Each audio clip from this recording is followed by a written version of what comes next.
is Mitchell Strumpf. I'm a music professor at Africa University in Mutare, Zimbabwe.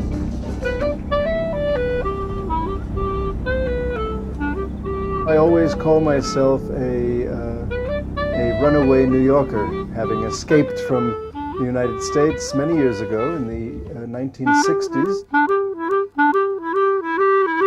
coming to Africa for the first time, living in Tanzania as a Peace Corps volunteer.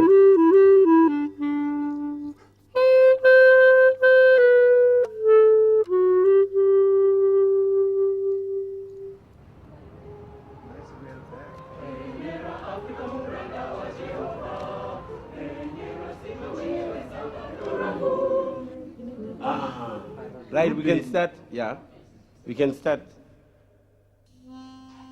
My name's Paul Rennan. I was born here in Zimbabwe.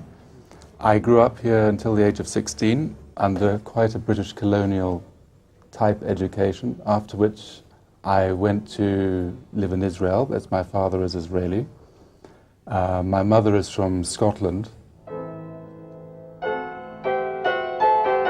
I lived for well over 15 years in Israel, and I came back to Zimbabwe 3 years ago to be the deputy director of this college, which was completely different from anything I knew before. And even though I'd been born in Africa, it gave me the opportunity to understand African culture on an emotional level through its music.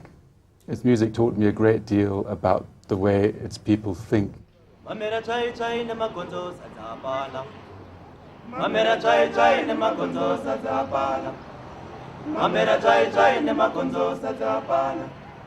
Mamera chai chai ne magonzo sazapala. Mamera chai chai ne magonzo sazapala.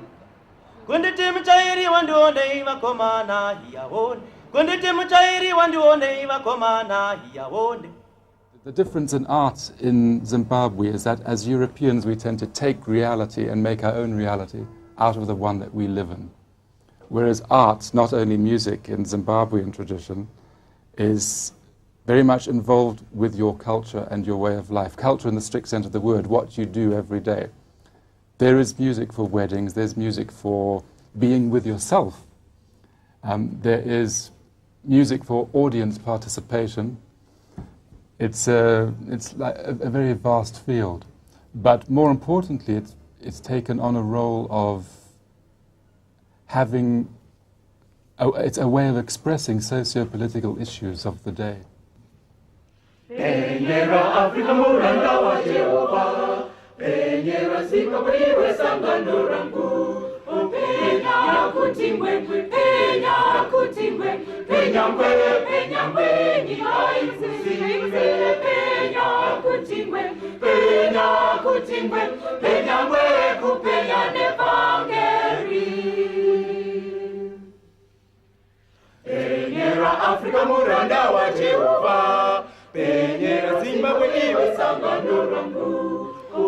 Nyakuti ngwengwe, nyakuti ngwengwe, penyangwe, penyangwe, nyika ivusiwe. Nyakuti ngwengwe, nyakuti ngwengwe, penyangwe, kupenya nevangeri, penyangwengwe. Chino tena tena mari, mari makati. Siba wedi feneke nerudone nyasho, nemashongwe kukurize koriko, koriko, koriko koko. Tino tena tena mari makati. Siba wedi feneke nerudone nyasho, nemashongwe kukurize koriko, koriko, koriko koko.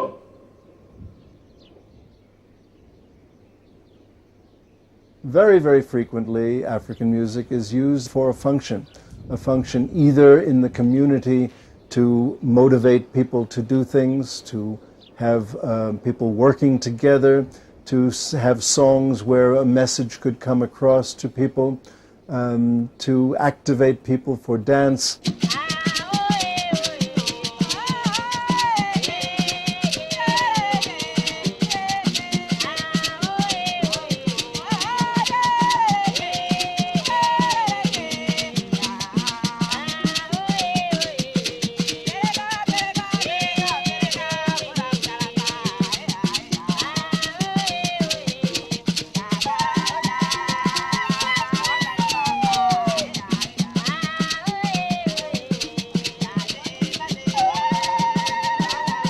Many Africans don't even know the other music traditions within their own country or within a general area.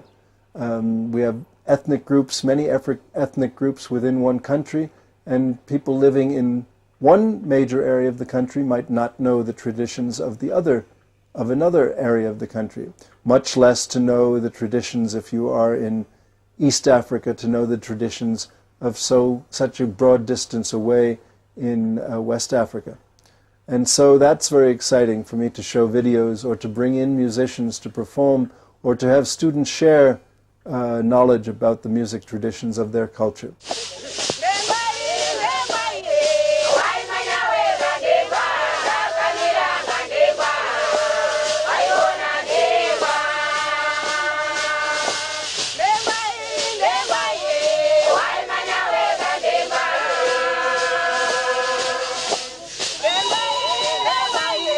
This is a tradition of women playing a raft rattle. The rattle is called the Visakese.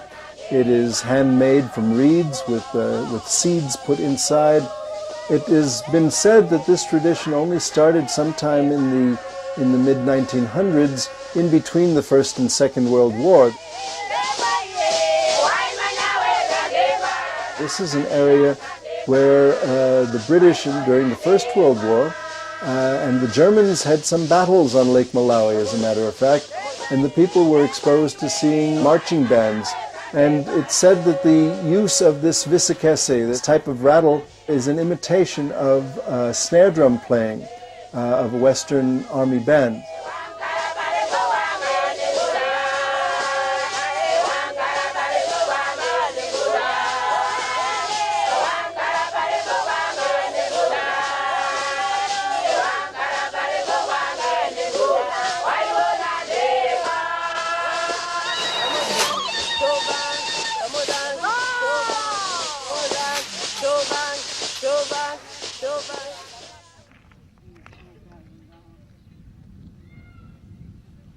The culture in this country, and I would imagine in many countries in Africa, is a very subtle one, whereby things which may not be said in words may be said in music.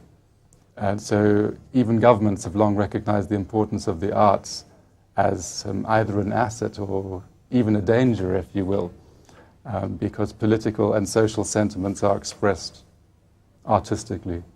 Brothers, everybody is a brother to everybody. So we want peace for the whole world, even under the water. The song about peace. We don't want war. We want peace.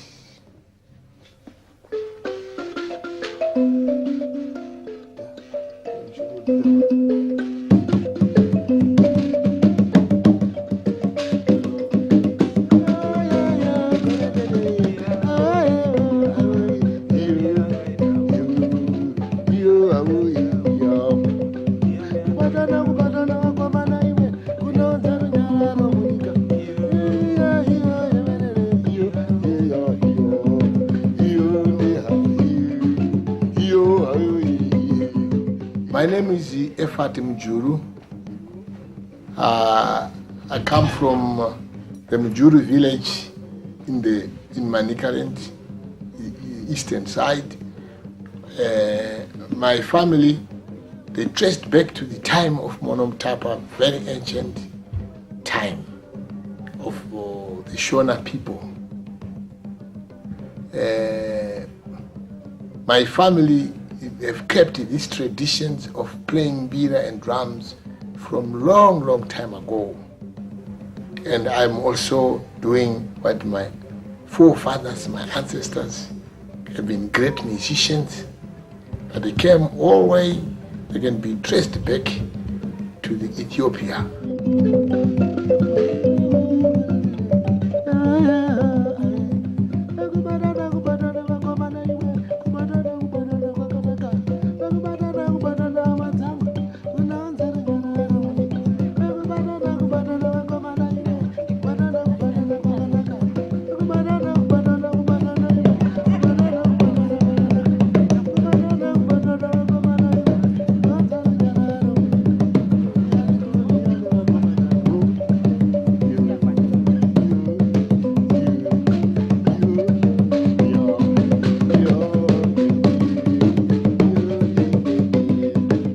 musical instruments is very interesting.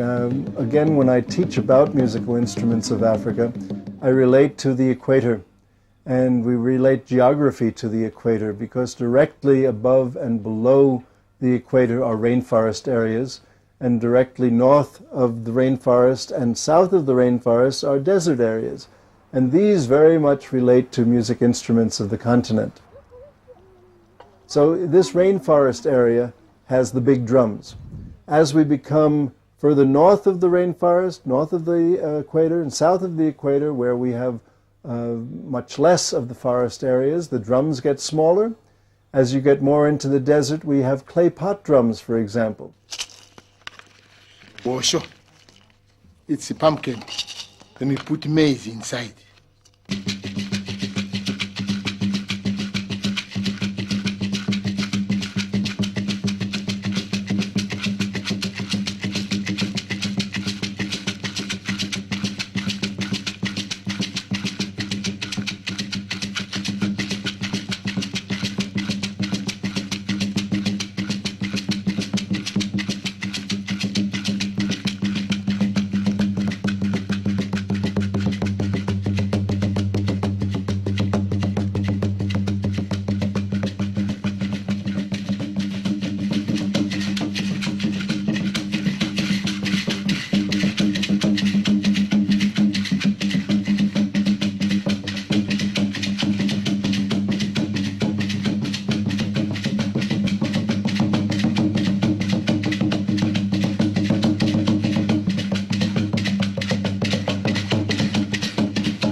We have instruments across the continent largely based on the history of the people that came into the area.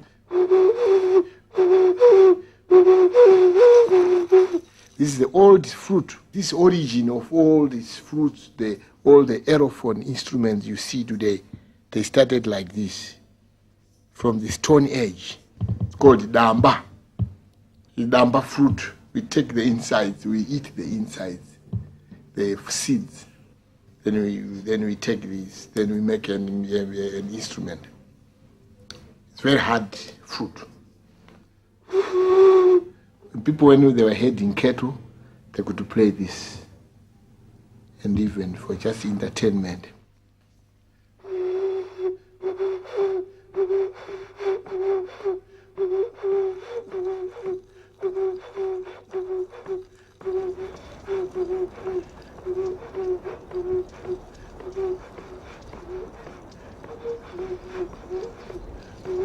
Many African countries are quite large, and the opportunities for travel quite limited.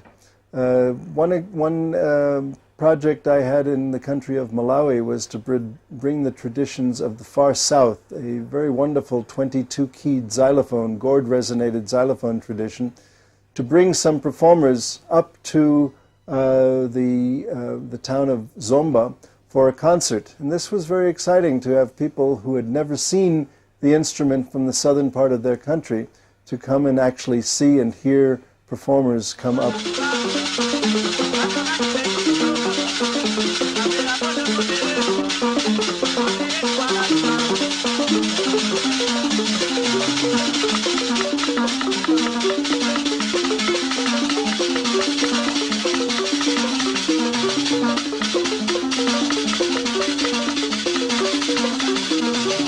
We generally look at each culture as an entity in itself, where people have many agreements, political agreements, social agreements, economic agreements, and artistic agreements. So they agree on what instrument communicates something. As I mentioned before, the xylophone was a funeral instrument in northwestern Ghana, where it could be in another culture an entertainment, a lively instrument for dancing.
African music, which has this cycle of chord sequences that can change. You can start on the sequence at any given point and change the articulation and the pulse so that a completely new melody jumps out at you, means that there's not a hierarchy of notes. They do have passing notes and things like that.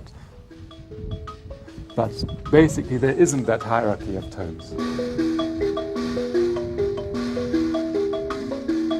This song speaks about an uncle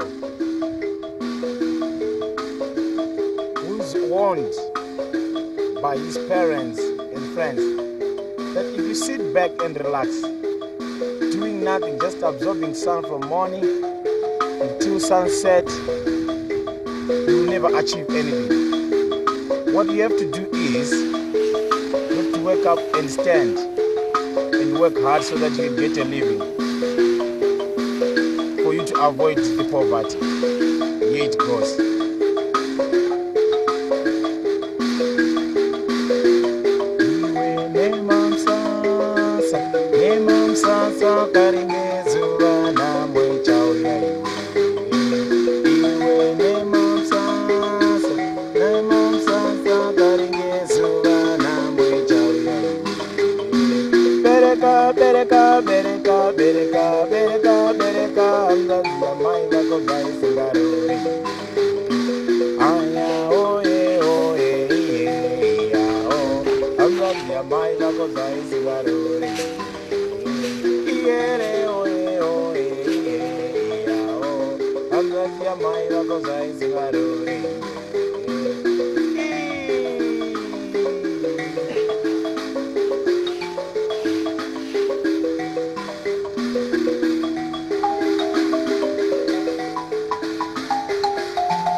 African music works, especially Mbira music, on a sort of minimal basis.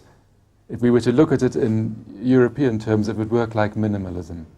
So each chord sequence is a universe in itself that to an ordinary European ear simply revolves round in a never-ending cycle. But the African ear picks up the changes in articulation, changes in pulses, rhythms, etc., so that different melodies jump out at you from this ever-evolving universe of sound.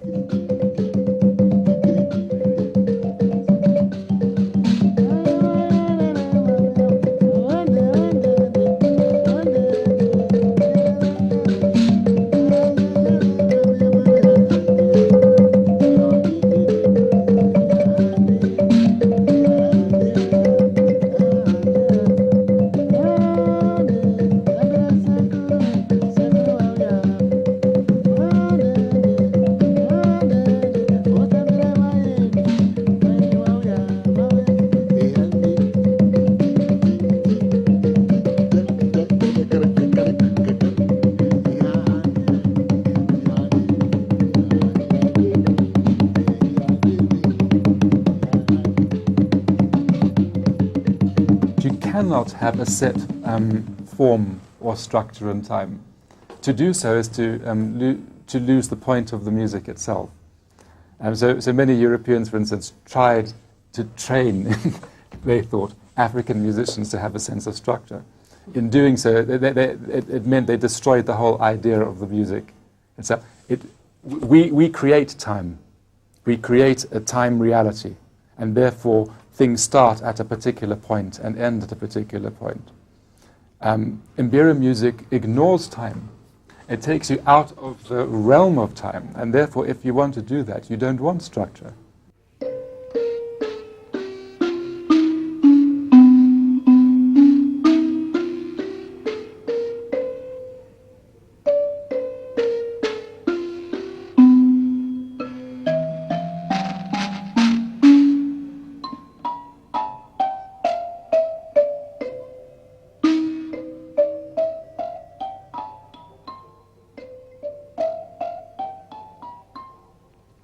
The mbira has got three voices. The voice of the children, which is this. The voice of the middle-aged. The voice of the old and the oldest.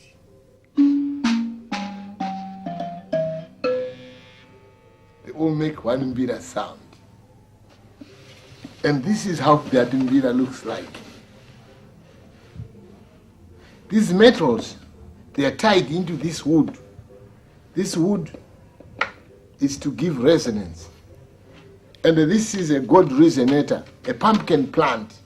We take the seeds inside, then we take it so that it amplifies the sound.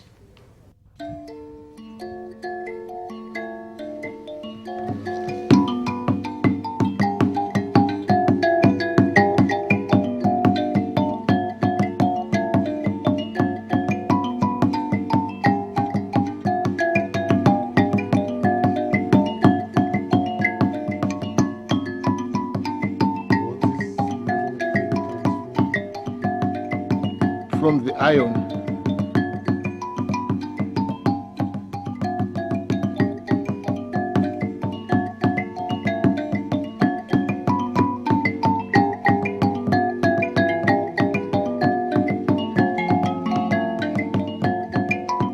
We also, in discussing the elements of African music, we would frequently say that the strong pulsation, rather than in Western music where the beat is the time orientation. This is a faster beat, which we generally term a pulsation.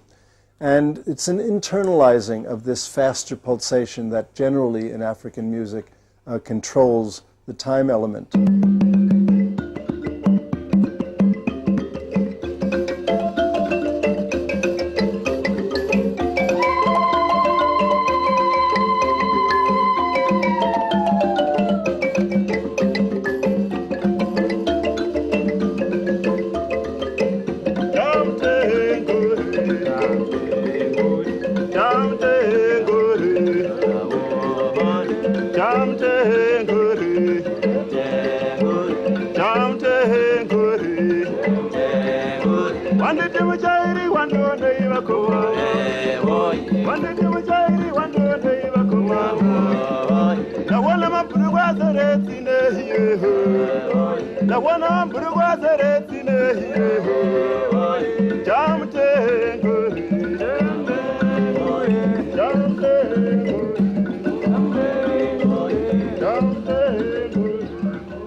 This was founded in 1948. You see the portrait of Professor Eileen Reynolds, a very fine musician, granddaughter of a British viceroy in India.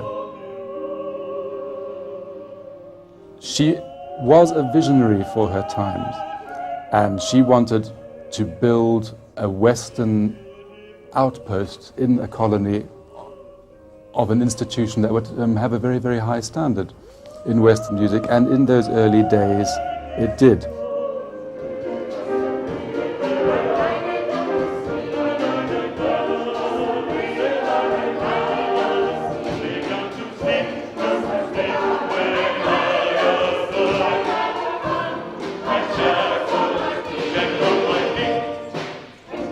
It's quite a common error to try and eradicate Western influence forcibly from an area that's been colonized, because it's become part of the mosaic of the musical culture of the country.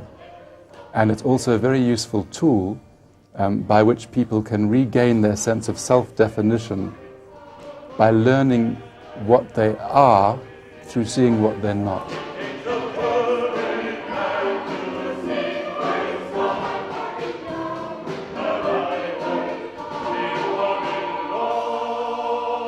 It was feared that Western music would dwindle in importance, not only in the college but in Zimbabwe.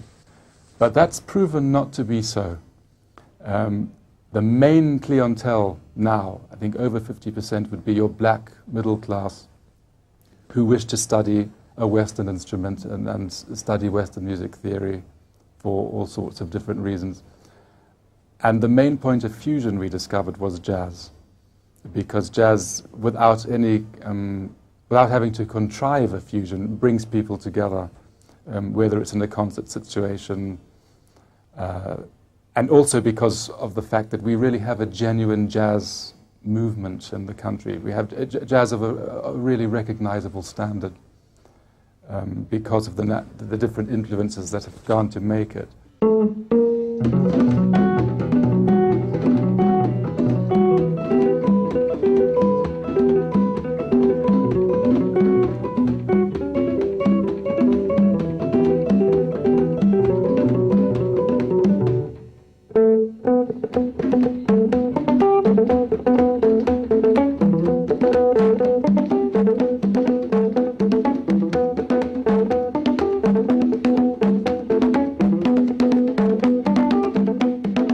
Student intake doubled for the jazz program in the space of 2 terms.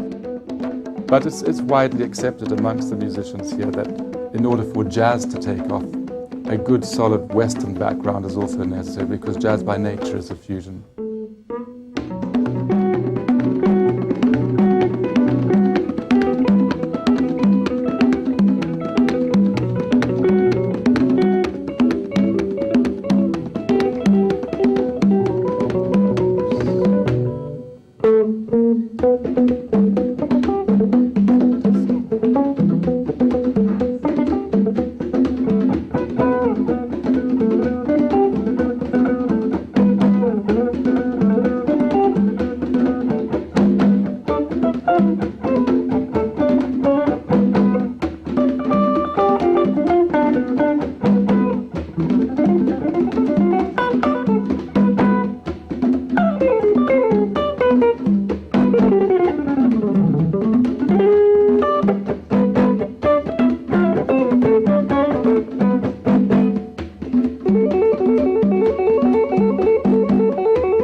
Kayuni kayaya, kawira ulomo kawira, kawira ulomo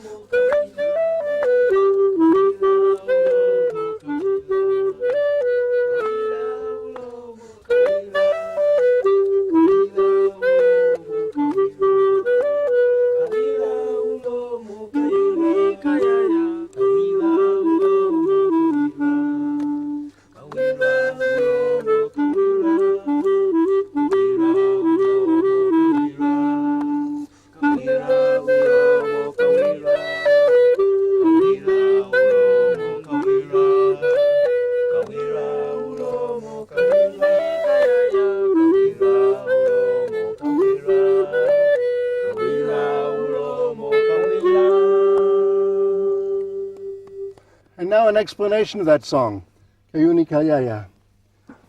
This song means a clever bird has trapped itself with the mouth. Kawira means a clever bird traps itself with the beak. With the beak.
Bada